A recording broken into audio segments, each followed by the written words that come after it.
Begini cara milenial membunuh kebersamaan keluarga.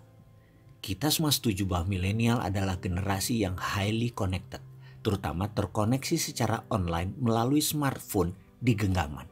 Namun jika koneksi online ini terlalu berlebihan sehingga mengabaikan koneksi secara offline, yaitu face-to-face interaction dengan orang-orang di sekitarnya, maka bahaya bakal muncul.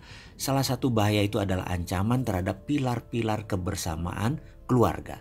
Di era baby boomers dan Gen X, salah satu kebersamaan keluarga itu tergambar saat seluruh anggota keluarga berkumpul bersama di meja makan. Sambil menikmati hidangan, mereka ngobrol begitu akrab diselingi gurauan dan candaan. Mereka saling tukar cerita mengenai berbagai kejadian hari ini. Sesekali si bapak memberi petuah dan si ibu memberikan pengalaman bijak. Gambaran seperti ini kini mulai berubah.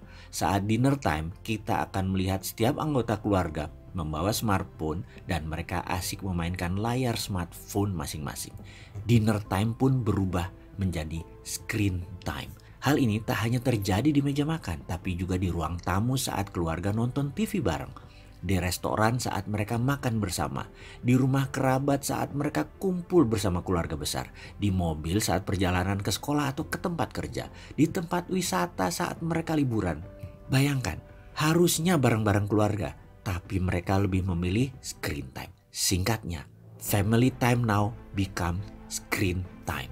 Survei yang dilakukan oleh Discover Ferris terhadap 2.000 orang tua di Inggris menemukan bahwa rata-rata keluarga menghabiskan quality time selama 3 minggu setahunnya dan hanya 36 menit seharinya. Sementara waktu yang dihabiskan untuk screen time mencapai 4 kali lipat, yaitu 1 jam 55 menit untuk orang dewasa, 2 jam 22 menit untuk anak-anak per harinya.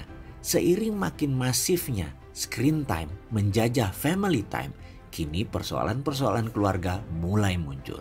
Survei di Inggris menunjukkan lebih dari sepertiga anak SMP minta orang tua mereka berhenti mengecek smartphone saat makan bersama. Sekitar 82% dari mereka berkeyakinan bahwa saat makan bersama keluarga harusnya smartphone free. Itu pendapat anak-anak.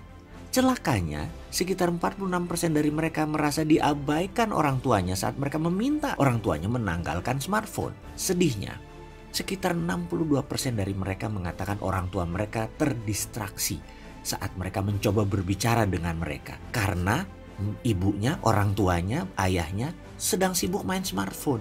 Tanpa disadari, screen time yang berlebihan menjadikan orang tua makin sedikit bicara dengan anak, memiliki respon lebih lambat ke anak, dan overreaktif saat diinterupsi oleh anak. Ujung-ujungnya anak merasa cemburu karena orang tuanya lebih sayang kepada smartphone ketimbang ke sang anak.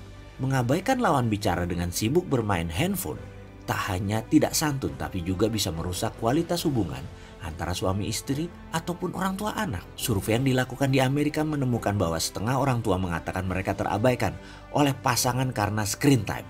Lebih dari sepertiga mengatakan terkena depresi akibat hal tersebut, dan hampir seperempat mengatakan hal tersebut menjadi sumber konflik dalam keluarga. Kesimpulan riset adalah kelebihan bersama screen time menimbulkan tekanan yang dapat menghasilkan depresi. Sungguh ironis, smartphone yang membuat kita bisa terkoneksi dan bercengkrama dengan begitu banyak orang di belahan bumi manapun, tapi justru mengabaikan orang-orang terdekat kita di rumah.